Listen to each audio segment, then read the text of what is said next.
This is the Power Producers Podcast, where we are refining and redefining the sales game. Rule number one is you have to believe in yourself. You're the only one who doesn't think you belong in this appointment. The prospect has already validated your existence by scheduling time with you.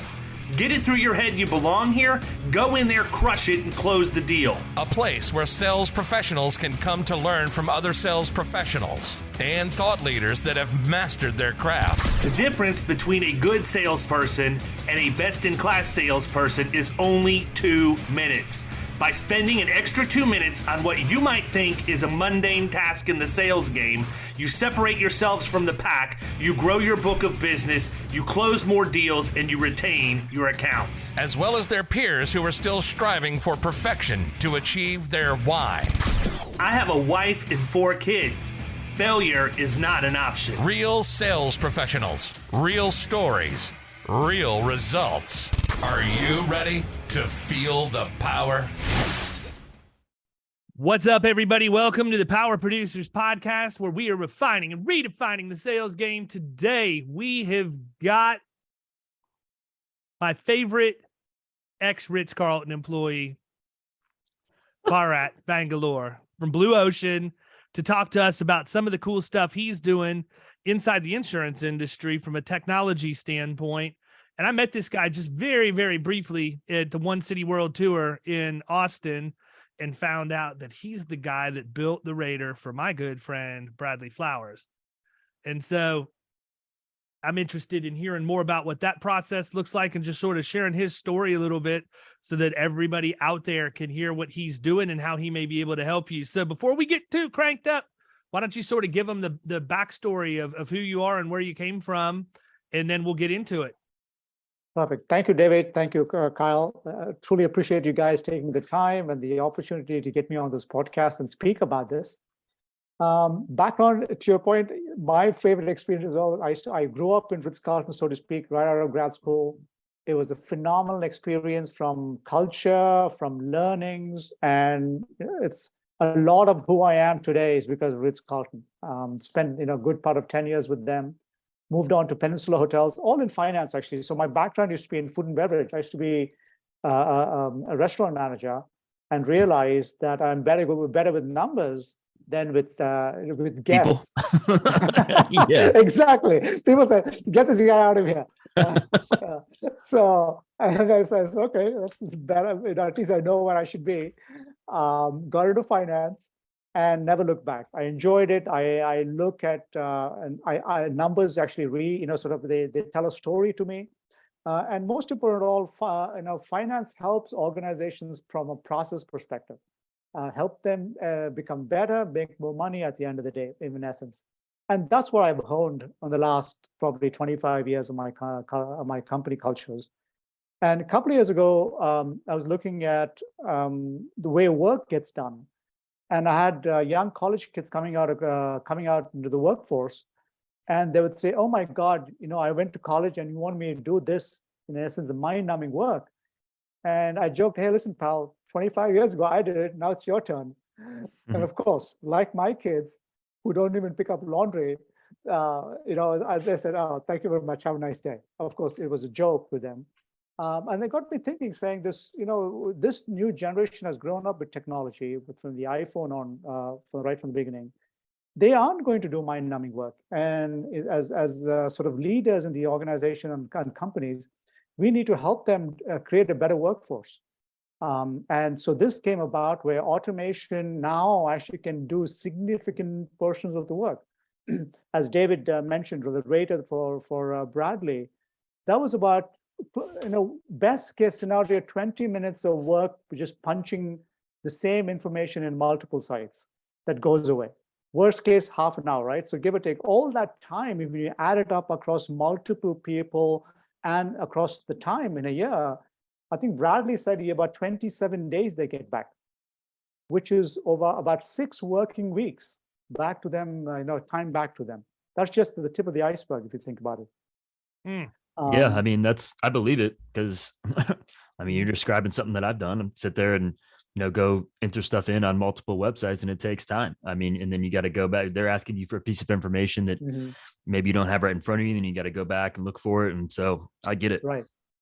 And so that's what my joy is. And I focus, having come from large organizations, I realized large organizations have billion-dollar funds to actually put against this. But small and medium businesses do not have. And to me, I want to look at, the foundation of this country was all about small and medium businesses. And I want to see how I want to help as much as possible. And that's how I got into this. Got the opportunity to meet Bradley through another. I think you're in Tampa, right, David? Mm-hmm. Yeah. Yep. So another insurance person who does bonds, Darren Vermos, right, at Vermos. Yeah.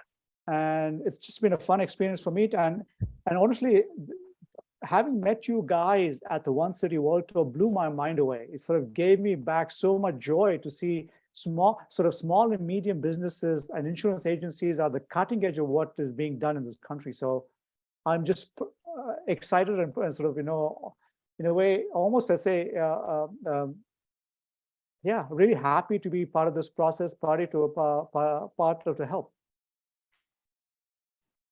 So talk a little bit about your time at the Ritz-Carlton, man. I mean, that has to prepare you to conduct business in a way completely different than people who haven't been exposed to that culture. I mean, I know you and I talked about it. Correct. And before everybody out there starts throwing stones at me and calls me bougie, there's a reason why I stay at the Ritz-Carlton when I travel, man. I work hard, right? It's not because I want to go there and stay the night. It's because I want to go there and have them spoil me rotten and take care of my every need, and I'm willing to pay for that. That's how we relax, right? And so I think one of the things that about the Ritz specifically as an organization that really I respect and appreciate more than anything else is the fact they empower their employees to do the right thing. I think that a lot of people in the insurance industry don't do a good job of that.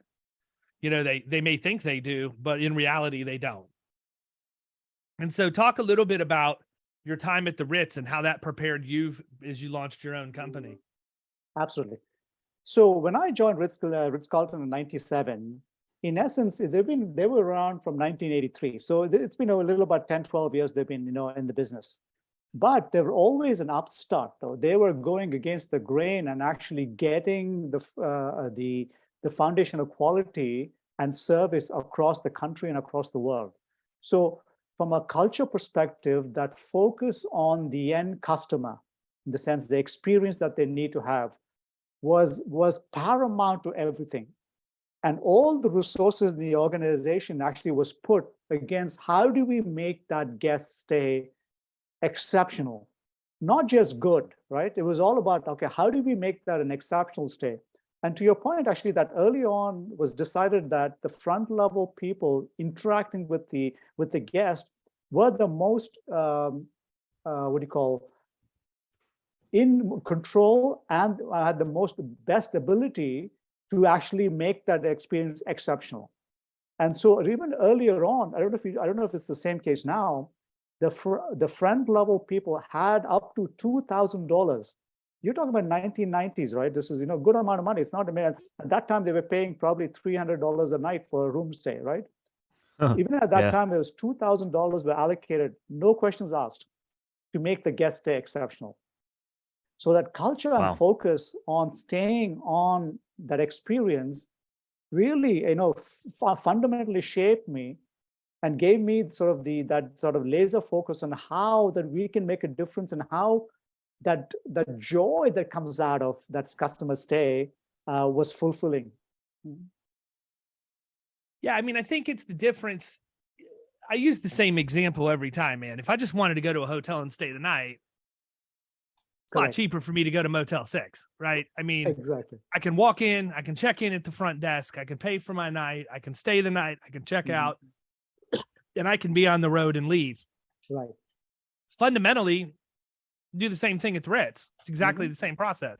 Correct. The difference is what happens when you're there, right? And so, I I'm always have been a student of going above and beyond for customer service, period. It goes back to my days when I was in the grocery business in retail. I mean, I just always, if I had a client that got upset or angry or we missed the mark, I did whatever I had to do to make sure that it was right.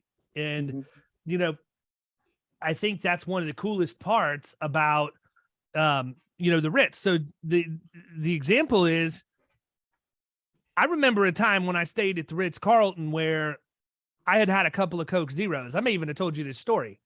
I'd had a couple of Coke Zeros. And so when housekeeping came in, they noticed that I had empty Coke Zero cans in the trash.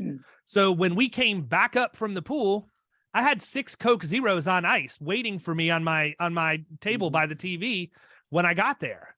Now, what did it really cost them? $3, $4 for a 6-pack of Coke Zero? But how many people have I told that story to? And how did that make me feel? And I think that's where a lot of people miss the mark. We get penny wise and pound foolish because we don't realize you could just spend a little bit of money. It's just like you're gonna witness this when you're done. When we're done recording today and this podcast airs, you're gonna get a package in the mail that has 3 unique one-of-a-kind gifts. You will be the only person in the entire world who has the 3 gifts that I send you to commemorate your time on the podcast. Why do I do that?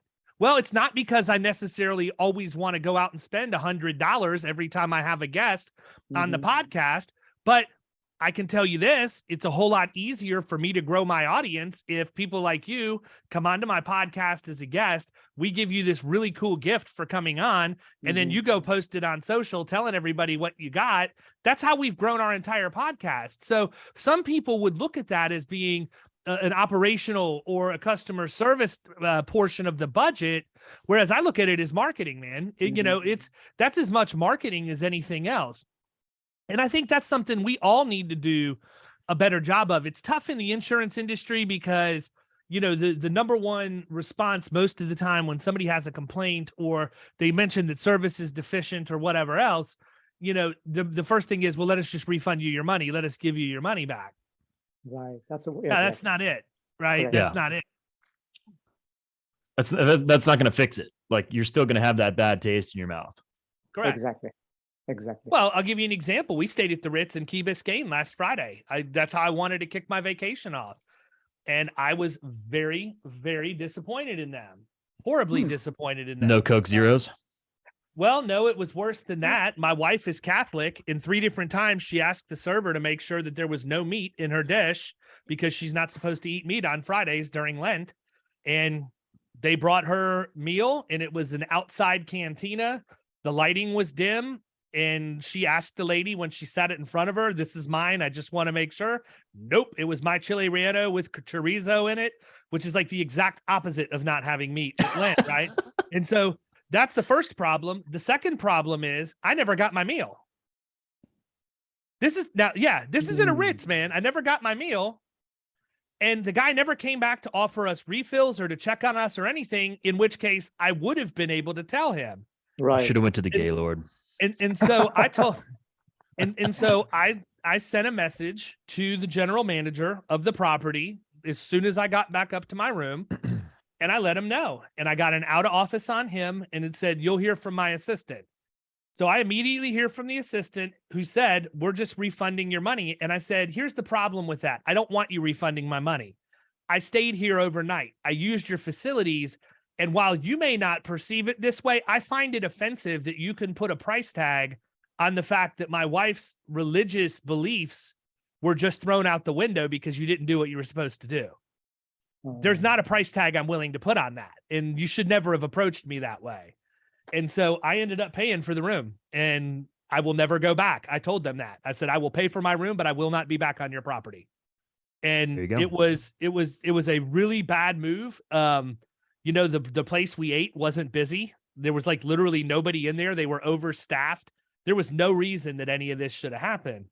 And I'm not somebody that's going to go on Yelp or Google reviews or anything like that and blast them about it. People make mistakes. I've always felt that way, but it's how people respond to and correct those mistakes is what I'm really looking at. And that's a lost art, man, in every business. You know, people, I remember a time back when I was in the grocery business where we screwed up a lady's cake order for her kid's birthday. And she came in, she went to the bakery. My cake decorator spelled the name wrong because the person who took the order over the phone did not write it clearly. It was obvious that it was a mistake. I could see the name going both ways, but this lady was absolutely irate. She was. What was the name? Huh? What was the name? It was an ethnic name. I don't remember exactly. Okay. It was like LaQuisha or something like that. And Got it. It was EA instead of E, or I don't remember, but it was. So an honest mistake. It wasn't like the person's name wasn't like Mark. No. It was honest, and the person's handwriting was sloppy. So it was pretty obvious that that's what was going on. So the lady came in and she complained, and I said, listen, I don't understand. You're not even giving me the opportunity to fix this yet. What time's your party? It doesn't matter. The party's already ruined. I said, ma'am, you're not answering my question. I said, when is the party? And so she told me when the party was. And I said, when is it? And she said, she told me where it was. She told me when it was. It was like an hour off. It was like 45 minutes away. And I said, go get set up for the party. I'll have the cake there. And so we pulled the cake out. We iced it. We decorated it and all of that. And I got in my car and I drove it down. And not only did I take the cake, but I had refunded her money. I took the cake. I also took 2 half gallons of ice cream. I took 2 dozen balloons, and I had my floral department make little gift bags for all the kids that were at the party. We did 2 dozen of those. And I showed up and the lady started crying. She couldn't believe that I actually went to that level to do that for her. And Amazing. The moral of the story is I gained 2 dozen clients that day. Right. I could have lost 1, but I gained Right. 2 dozen. Insurance people, that's how you need to be thinking.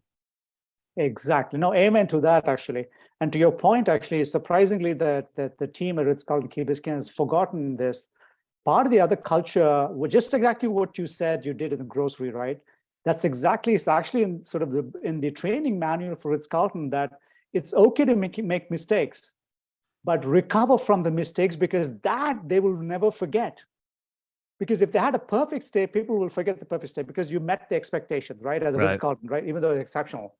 But when you recover from a mistake and actually could do exactly what you did in the grocery example, like you said, you gain significantly more than just meeting expectations. Absolutely.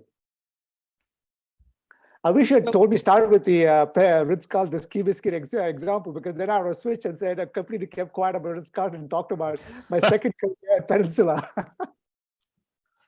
No, but I feel like, from my perspective, it just goes to prove that not all entities are created equal, right? Not all Ritz-Carltons are the same, man. You're going to have some bad ones. And it's like I told the guy when I sent the message, I said, my problem here is the fact that you set the bar so high that when you miss it, Right. you miss it. And we Correct. expect perfection. That's what I pay for. Well, if you were charging me $99 a night, it wouldn't be a big deal. So Yeah. That's right. And I think people just always assume that it's about the money. They're like, oh, well, we'll give you your money back. But like you said, that getting a refund on, on the cake or on the room or what have you doesn't fix the memory or the loss of the the experience that you were expecting. Like, you can't just be like, okay, yeah, you don't have to pay for that. It's like, okay, well, that's all great, but this whole thing still sucked. Like, and I think people get lost in that sometimes, especially these days, about the money aspect of things. Correct. You're absolutely right. Kyle, as you said, it's the memories. We are, they're in the experience of creating, memories and experiences, really. Mm-hmm. Mhm. Absolutely. So talk a little bit about where you're headed now. I mean, I know Bradley used you for a rater, but what other capabilities do you guys have? I mean, you're a consultant first and foremost, right? So I imagine you have the ability to go in and talk to anybody about their operations and then overlay your recommendations for how to approach solving their problems with technology. Correct. Exactly. You hit the nail on the head. And, from my joy is actually process efficiency. And automation is one tool in that sort of the toolbox, so to speak. And my joy is actually helping small businesses grow, get the efficiencies that the larger corporations are taking granted for because they can throw money at it, and then streamline their day-to-day processes. So this way they are on an equal footing against the big guys, in essence. So we actually do it for multiple industries, actually. So I focus on accounting verticals, on human resources verticals, And now, in the insurance side, especially when I do with Darren at Vermos, his is a completely different process. He does bonds. And again, that is just punching in, information into a PDF and then extracting it and, sending it to the carriers.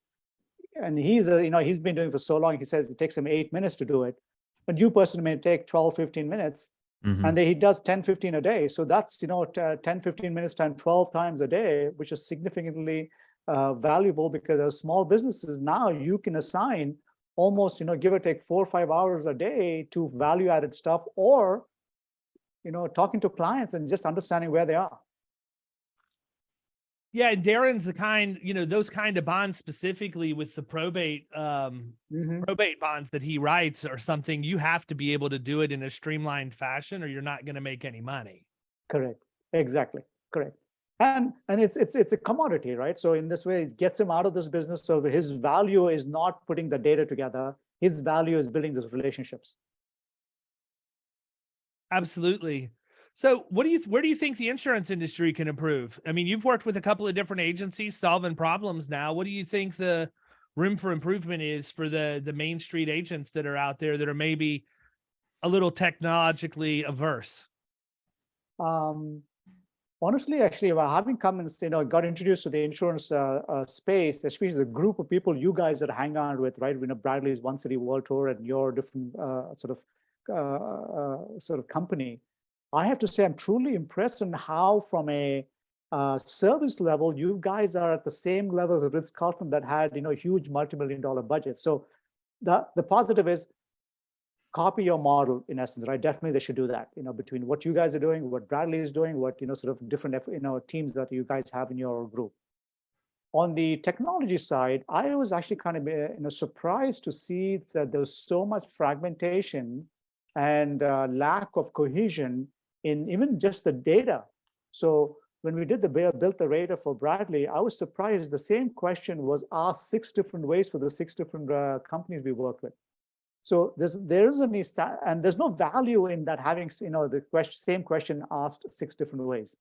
So I think, where if the larger carriers or the bigger companies don't make it easier for the smaller guys to get in, then start looking at how, companies such as us, or even just, technology is there to assist in the day-to-day work. So this way you can now focus and pivot to how you speak with clients, because I think it was one of your podcasts that I talked about, the price comment that comes up all the time with insurance, right? The first thing people are, how much is it?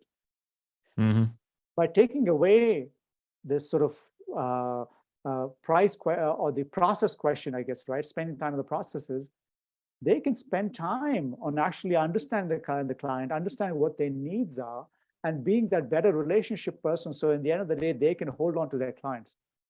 So in essence, use technology to pivot away from process to be able to, talk about basically not be a value proposition on price. So you went from the hospitality industry to finance and now doing something a little bit different. What was the most eye-opening thing for you through that journey? The biggest one is the dreams and the nightmares of being a startup. I tell you that, having worked for larger corporations, you always had the team. You didn't have to worry about what's happening because you were focused on your little piece of the puzzle, so to speak. And having now gone into the entrepreneurial route, I see what you guys face as small businesses, where you have to wear multiple hats, understand sort of the complete picture, so to speak, and are almost from if you look from a life's perspective, because the people you employ, they are dependent upon you for their livelihood. So there is the bigger responsibility rather than just giving a job, making sure that they are, one, of course, gainfully employed in the long run, but second, also you're helping them grow and become, good citizens in the workforce, rather than just saying, here's a mind-numbing work, go out and do it. So that whole transition to be an entrepreneur has been the biggest challenge, and many sleepless nights, like to say. Well, it's a whole lot easier when somebody else already has the framework built and all you have to do is execute, right? I mean, that's one of the things that I've dealt with over the course of my career. You know, I was in the grocery industry, left, started a service company, grew it relatively quickly in the Birmingham, Alabama market, and then realized very quickly I couldn't be both the good guy and the bad guy. My receivables got up, you know, bills started getting behind, didn't really have any formal training programs in place, and all of this stuff. And it caused a lot of issues for me. You know, I ended up I really needed to rein it back in. And that's when I left and went back into work in retail for a few years. And then eventually left and came into the insurance industry. But, you know, when you go in and you work at a place that already has, you know, best in class processes, procedures, a training framework, and all of that, it's a whole different animal than if you have nothing and you have to figure it out for yourself. Correct. You know, never mind the fact you have to, you know, create formal policies and all of that. You have to identify what you it's like, need. where do you start? It's like, I mean, I can't think of something that would be more overwhelming than that. Right. Correct. And that's one of the things that, you know, I think that we do a good job of it when we're dealing with our clients and our prospects. But when we have to look internally, it's a little different story because you're blind to it. Right. I could invite you over to my house for dinner and you're going to walk in and you're going to see every dirty corner in my house because it's new to you. It's fresh. Correct. I live there every day. I start to walk past things. Our Right. agencies are the same way, man. Correct. And so that to me is where the fun part is, right? I have a very, especially, and this is my Ritz-Carlton training, by the way, that looking at the corners, so to speak, you know, looking at, you know, if you see a Ritz-Carlton person walk by a building, right? They'll be, if they see a cabinet, they'll run their fingers on top of the cabinet to see if there's any dust. You know, they see a counter, they'll run their fingers on the counter. There's no chewing gum stuck under there. Little things like that have become habit for me. And so that's where I was able to actually translate what I had learned to which is the attention to detail and help people with the process. To your point, you know, people get into a routine and they don't realize they're saving, you know, they can save X number of minutes by every task that they do, which can then add up to, you know, days, if not weeks, by the end of the timeline that they talk about. And so that's my fun part is to figure out, okay, how can I help these people use that skill set and get them onto a level playing field versus the larger corporations. That is where I enjoy doing most. Yeah, I think that you probably have been spoiled a little bit because you actually have gotten to meet some of the more technology forward thinking agents early, as opposed to going and trying to work with the average Main Street agency out there who may or may not even have an agency management system. Right.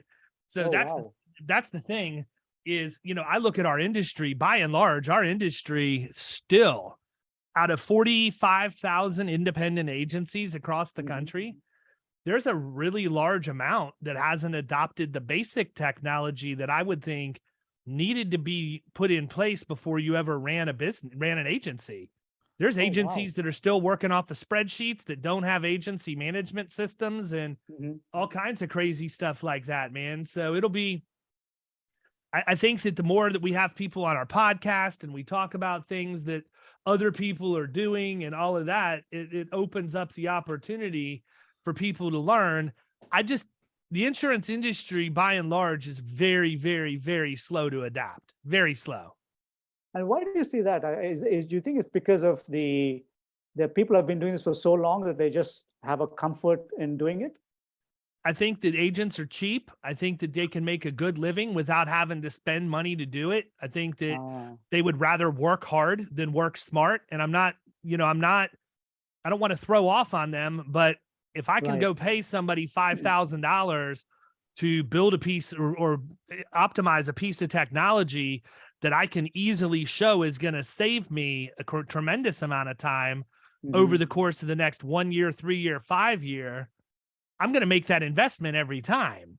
Right. We don't look at it that way. We just look at it as, I'll just make 20 more calls every day and I'll eventually sell more policies. They just sell their way out of it. People don't tend to look at it from an actual, profit and loss statement standpoint. They're not looking at efficiencies that they could gain. I really wish I knew why. I don't know. I also think that carriers being slow to change has an impact on it too. I mean, there's still people that we've got to fill out like accords, for just to even get a quote, right? Like, I think that's part of it. They're starting to kind of pick up the pace on that, and there's definitely some carriers out there that are ahead and that have, easy systems to use and all that. But I think that it's not just on the agent side. I think it's on the carrier side too, and it's starting to change. But those people are uncomfortable on the agency side that that we're talking about, and they're gonna get squeezed out. Correct. I understand there's a lot of consolidation happening in the industry, right? Especially the small and medium businesses. Is that due a function of the venture capitalist money coming in, or do you think a function of people aging out? And the reason I say this, not aging, both, from my perspective. Both? Oh, okay. Yeah, I think it's both. Because one of my other clients here in the Pittsburgh market, they actually are, they call it the silver tsunami, where they say that the youngest baby boomer in 7 years is going to be 65, and they're going to work them, basically age out of the workforce. And then the next generation is not ready or not equipped, or not enough of them to fill the workspace. So it's a generational change. And to your point, actually, about people being comfortable in the zone, what I've seen actually in my peers as well in finance is, I use the analogy of sort of Henry Ford. He's one of the quotes he had said is, if I ask people what they wanted, they say, I want a faster horse and not a car. And I see that, in my peers, they want more employees, a better qualified employee, a better HR person to hire a qualified employee, right? It's always about the people factor, and not realizing that actually you can actually reduce, to your point, David, spend a little money in automation, then reduce your job board, so you don't need that many more people and struggle to get people into this. And I see that people aren't able to sort of switch and say, okay, let's use technology to the benefit, because in the long run, everyone will come out ahead. Yeah, I think I agree. I to me, a lot of this seems like really easy problems to solve, to be honest with you. I just think it boils down to the fact, honestly, that the insurance industry is an industry where you can make a lot of money, more than average, without having to do a bunch of extra work. And people take advantage of that. And they know they can make $100,000, $200,000 a year. They don't kill themselves. They just do what they need to do to get by, and they maximize their profitability by not investing on other things. Right. Interesting. No, that is exciting. It's in a way. I saw that last year that the venture capitalists have invested close to $6.5 billion. I don't know where I saw that into the sort of the InsurTech firms. 6.5. That's a lot. Yeah. That's a lot, right? And I don't know how much they will spend this year. And I'm just interested to see my different approaches, so where I've been coming at this is, I'm coming at from a process efficiency and not from a InsurTech per se, so to speak. Because at the end of the day, the new sort of applications coming onto the insurance workspace, where I see the gap is, even like I would work for Oracle, right? We use Oracle as a sort of the accounting system in a long time ago, where they're good at building applications and it only does so much. But when you're talking about when you look at the whole end-to-end process, when you have to use multiple systems, that's where the problem comes in, because then it becomes a human-centered process.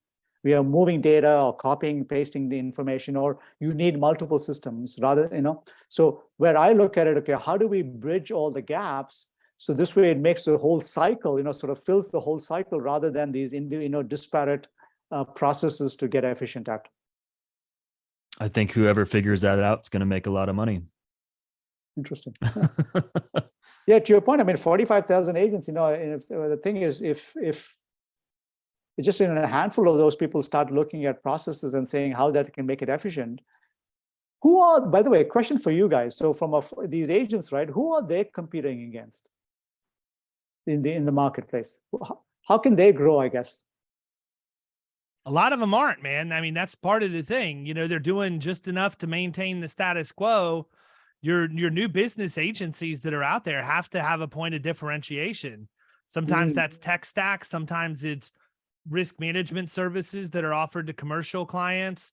Might be a mobile app where you're easily able to, like a glove box or an insurance agent app where you're able to go into one place and get your ID cards and do a home inventory and all of that stuff. There's a lot of different things that agencies could be doing. But I mean, the truth of the matter is you could still do okay from an earnings standpoint if you don't do any of that. So it's a matter of, do you want it to be a lifestyle, or do you want to build a growth enterprise? And that's the first question that has to be asked. If the answer is, well, we want a lifestyle agency, then don't change anything. You're going to make a couple $100,000 a year. You're going to qualify for a few carrier trips, and you're going to live a great life. And there's absolutely nothing wrong with that. Right. Absolutely nothing. Just not the way I'm wired. Because if you tell me I could get 10 million, I'm not going to stop at 3. I'm going to go until I get 12. Correct. Now, these agencies actually, so in this is to your point as well, is it fair to say then that there's no competition because it's almost like a duopoly, so to speak, that everybody has a fair share of the market and nobody can be, unless somebody like you comes along, they can gobble them up? There's no threat, is it? I think it affects their multiples though. Oh, when they want to sell. Yeah, because if you don't have a good tech stack and your data's not clean, what are you really selling? Right. Interesting. What have we not talked about, man? No, I have a good idea. I mean, to me, we've covered a lot of the different sort of aspects of the industry, and most of all, what I've come away from knowing coming at least to your point, actually, maybe you make a good point about this, David. Meeting you guys is so much more on the cutting edge you guys are compared to sort of the norm, I should say. And I'm very proud to actually run into your sort of group when I did in the One City World Tour. Well, thank you.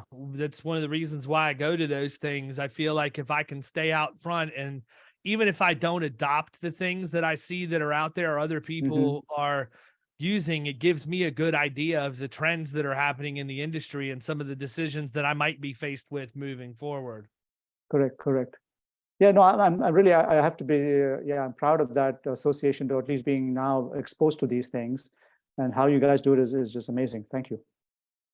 Absolutely. Well, listen, if we've got anybody who's listening to this, which I'm sure we do, that wants to reach out and find out more about what you guys are doing, how do they get a hold of you? The best thing would be our website. It's called blueoceansp.ai.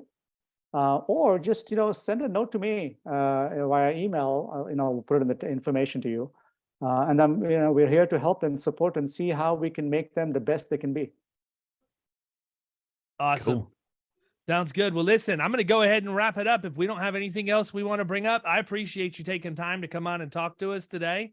And I'm looking forward to watching as you continue to sink your roots more and more into the insurance industry and see some of the cool things that you are able to, some of the problems you're able to solve and the creative solutions that you need. So I appreciate you making time out of your day to come spend with us. Much appreciated. Thank you so much.